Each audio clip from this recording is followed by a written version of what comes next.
Reels वाली बहू। प्रज्ञा को रील्स बनाने का बड़ा ही क्रेज है और वो दिन भर रील्स बनाती रहती है।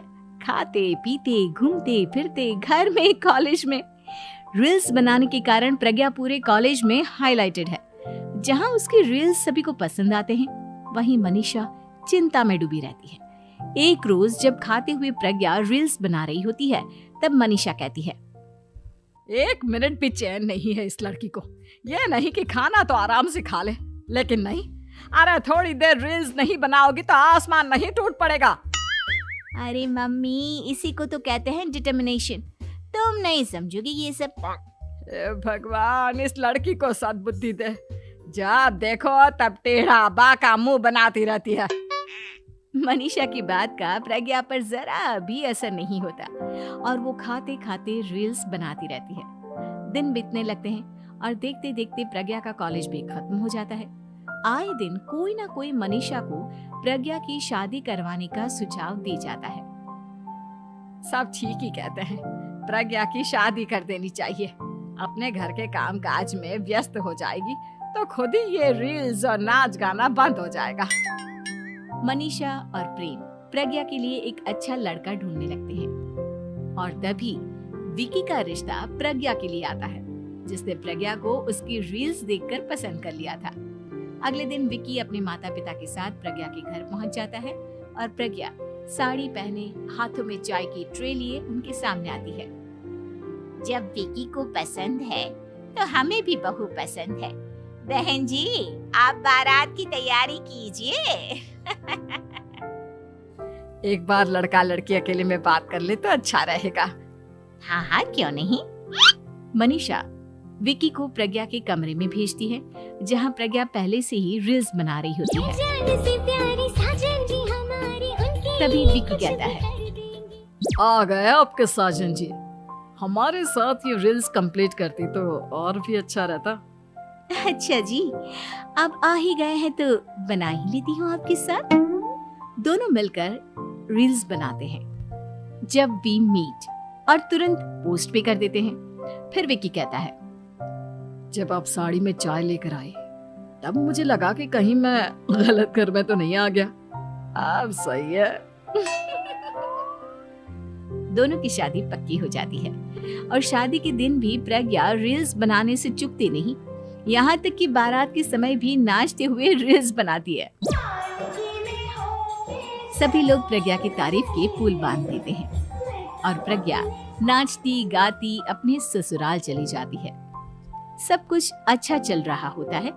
प्रज्ञा यहाँ भी दिन भर हर चीज की रील्स बनाती रहती है। लेकिन कुछ दिनों के बाद जब सुनीता कहती है, बहू, ये रील्स के साथ साथ कुछ काम भी कर लिया करो। वैसे तुझे और क्या क्या बनाना आता है?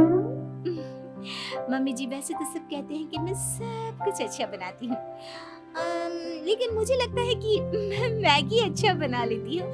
हाँ, कॉफी भी अच्छा बना लेती हूँ और मुंह तो सबसे अच्छा बना लेती हूँ। हैं? अच्छा अच्छा। सुनीता अपना माथा पकड़ लेती है और कहती है, बहू, कुछ खाना बनाना भी सीख लेती। मम्मी जी, मैं लंबी प्लानिंग कर रही हूँ। जल्दी ही मैं इतनी फेमस हो जाऊंगी कि मुझे पैसे मिलने लगेंगे। हम दोनों सास बहू राज करेंगे, राज नौकर काम करेंगे और लोगों की तो लाइन लगेगी हमसे मिलने के लिए। तेरा दिमाग खराब हो गया है क्या बहू? हंसी मजाक तक ठीक है, लेकिन इस तरह घर नहीं चलते। जितना जल्दी हो इस घर के तौर तरीकों को सीख लो। प्रज्ञा मुंह घुमाकर चली जाती है और तुरंत उसी वक्त एक रील बनाती है। ये देख सुनीता का गुस्सा 7वें आसमान पर चला जाता है और विकी के घर आती ही सुनीता उसे सब कुछ बताती है। विकी भी अब प्रज्ञा की इन हरकतों से परेशान हो जाता है। तुम टेंशन मत लो मम्मा, मैं देख लूंगा। विकी कमरे में जाता है तो देखता है कि प्रज्ञा रील्स बना रही है।